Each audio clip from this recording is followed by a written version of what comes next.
Good evening, and welcome back. Uh, I am the crazy short hairy dude, and we are continuing in our dramatic reading of Bram Stoker's Dracula. We last time we finished off uh, May 7th. Now we're on to May 8th of Jonathan Harker's journal, and we've established some things about the Count. Um, he's moving to England, and in order to help facilitate that, he's learning everything he can about the culture, about the politics, the laws, just the way the system works, everything that he can. So let's get into this. 8th May.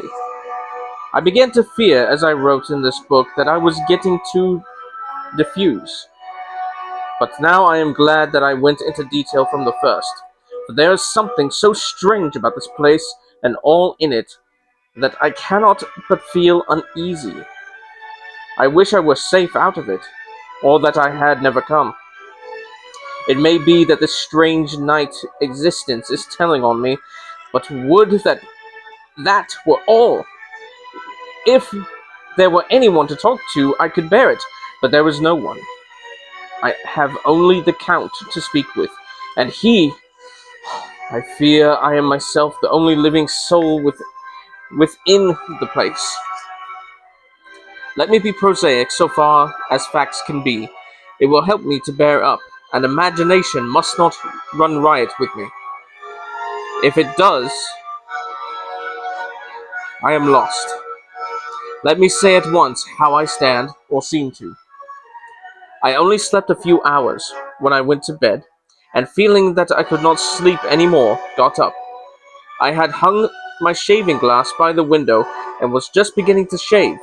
Suddenly, I felt a hand on my shoulder and heard the Count's voice saying to me, "Good morning." I started, for it amazed me that I had not seen him since the reflection of the glass covered the whole room behind me. In starting, I had cut myself slightly, but did not notice it at the moment. Having answered the Count's salutation, I turned to the glass to see how I had been mistaken. This time there could be no error, for the man was close to me, and I could see him over my shoulder. But there was no reflection of him in the mirror. The whole room behind me was displayed, but there was no sign of a man in it except myself. This was startling, and coming on the top of so many strange things, was beginning to increase that vague feeling of uneasiness which I always have when the Count is near. But at the instant I saw that the cut had bled a little, and the blood was trickling over my chin, I laid down the razor, turning as I did so half round to look for some sticking plaster.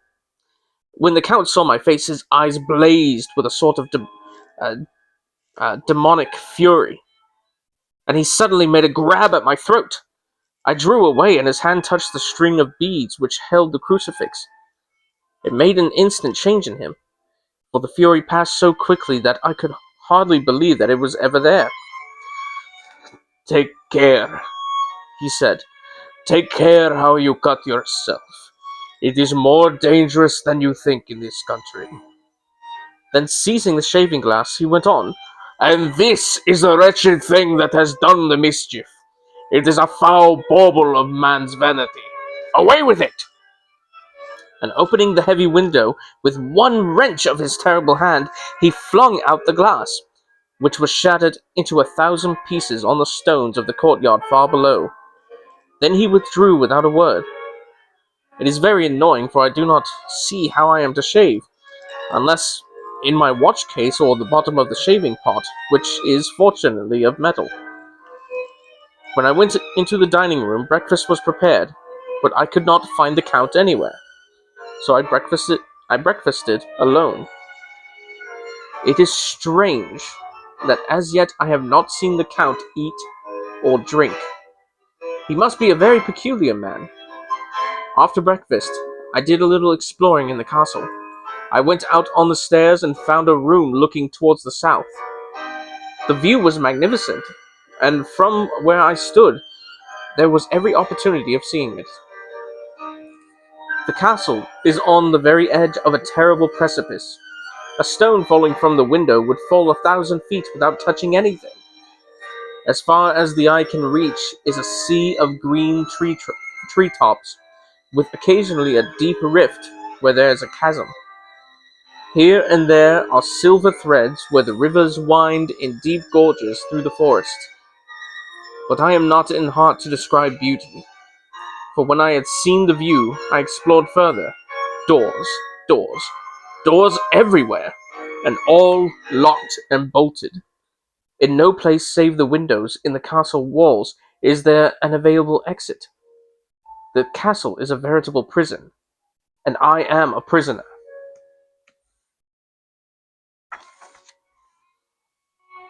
Chapter 3. Jonathan Harker's journal continued. Still on May 8th. When I found that I was a prisoner of sort, when I found I was a prisoner, a sort of wild feeling came over me. I rushed up and down the stairs, trying every door and peering out every window I could find.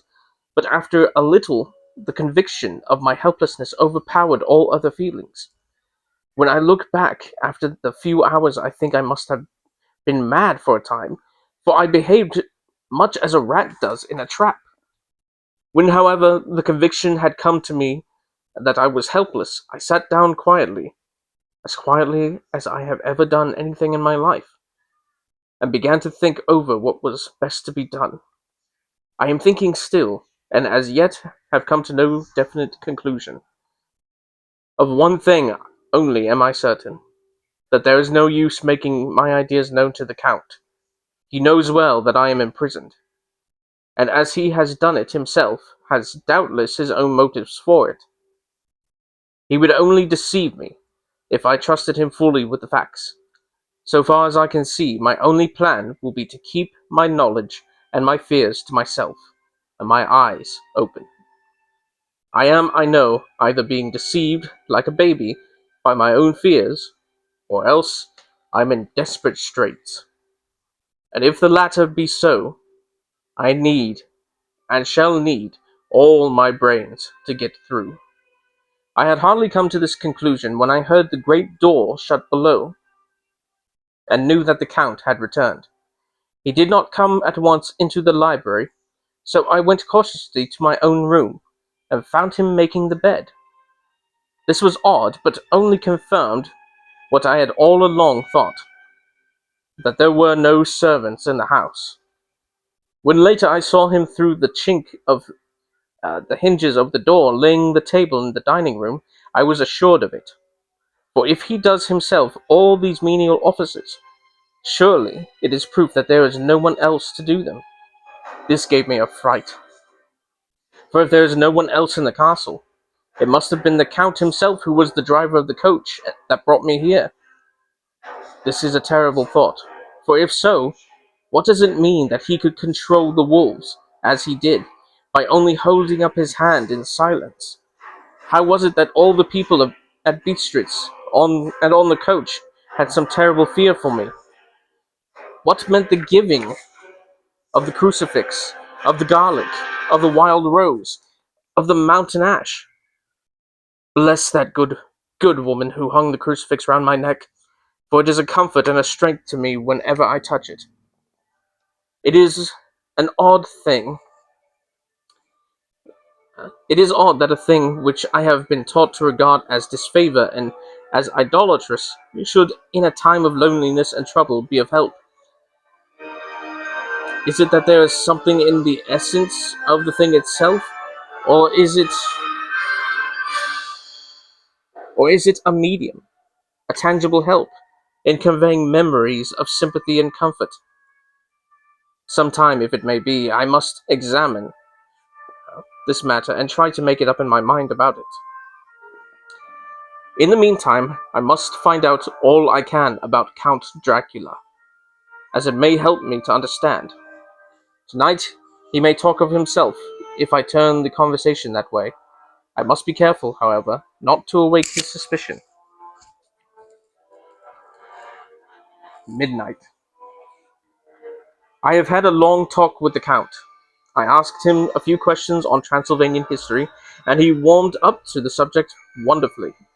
In his speaking of things and people, and especially of battles, he spoke as if he had been present at them all. This he afterwards explained by saying that to a boyar, the pride of his house and name is his own pride, that their glory is his glory, and that their fate is his fate. Whenever he spoke of his house, he always said we, and spoke almost in the plural, like a king speaking. I wish I could put down all he said exactly as he said it. For me, it was the most fascinating thing. It seemed to have it seemed to have in it a whole history of the country. He grew excited as he spoke and walked about the room, pulling his great white mustache and grasping anything on which he laid his hands, as though he would crush it by main strength.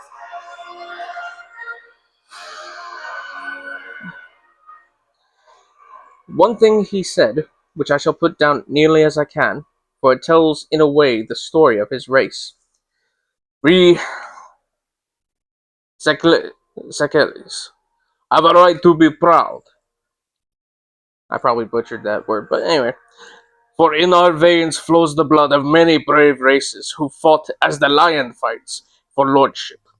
Here, in the whirlpool of European races, the Ugric tribe bore down from Iceland the fighting spirit which Thor and Woden gave them, which their berserkers displayed to such fell intent on the seaboards of Europe, aye, and of Asia and Africa too, till the peoples thought that the werewolves themselves had come. Here too, when they came, they found the Huns, whose warlike fury had swept the earth like a living flame, till the dying peoples that held in their veins ran the blood of those old witches, who expelled from Scythia had mated with the devils in the desert. Fools! Fools! What devil or what witch was so great as Attila, whose blood is in these veins? He held up his arms.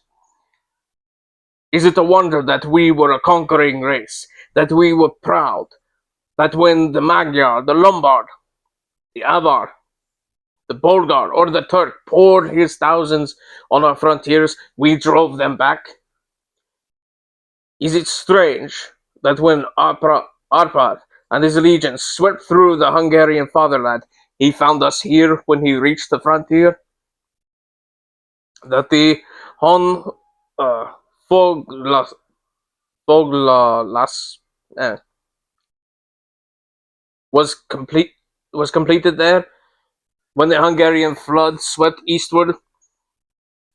We uh sorry, the Zakelis. I'm probably butchering that word. A lot of these words were claimed as kindred by the victorious Magyars, and to us for centuries was trusted the guarding of the frontier of Turkey land. Ay, and more than that, endless duty of the frontier guard. For as the Turks say, water sleeps, and enemy is sleepless. Who more gladly than we throughout the four nations received the bloody sword, or at its warlike call flocked quicker to the standard of the king? When was redeemed that great shame of my nation, the shame of Kasova, when the flags of the Wallach and the Magyar went down beneath the crescent? Who was it but one of my own race, who, uh, who as voivode, crossed the Danube and beat the Turk on his own ground? This was a Dracula indeed. Woe was it that his own unworthy brother, when he had fallen, sold his people to the Turk and brought the shame of slavery on them. Was it not this Dracula, indeed, who inspired that other of his race, who in later age again and again brought his forces over the great river into Turkey land, who, when he was beaten back, came again and again, though he had come alone from the bloody field where his troops were being slaughtered, since he knew that he alone could ultimately triumph. They said that he thought only of himself. Bah! What good are peasants without a leader? Where ends the war without a brain and heart to conduct it? Again, when after the Battle of Mohawks, we threw off the Hungarian yoke, we of the Dracula blood were amongst their leaders, for our spirit would not brook that we were not free.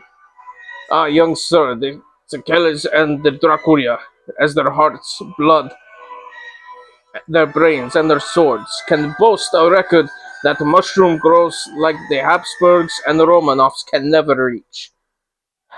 The warlike days are over.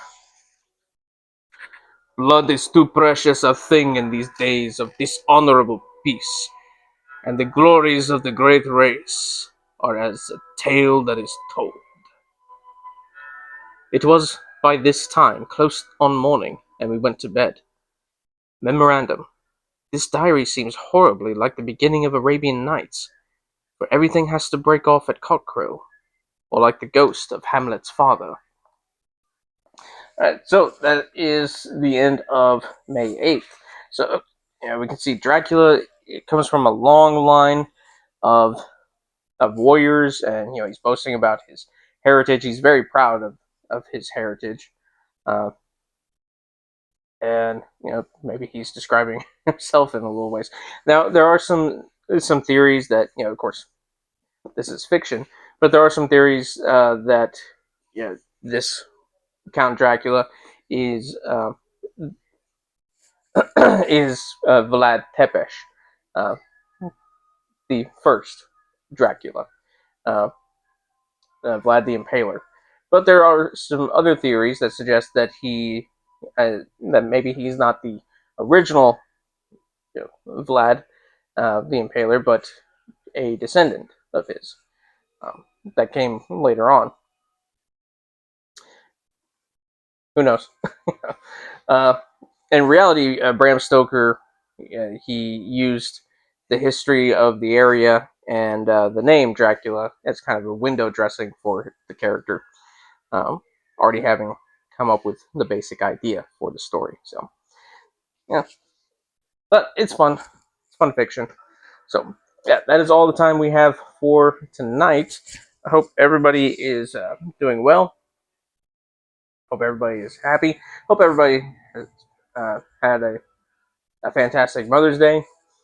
And yeah, we'll we'll get started on the next part uh, on the 12th. So I guess that'll be Tuesday. Yeah, we'll start that on Tuesday. So anyway, until next time, God bless. Jesus loves you. Good night.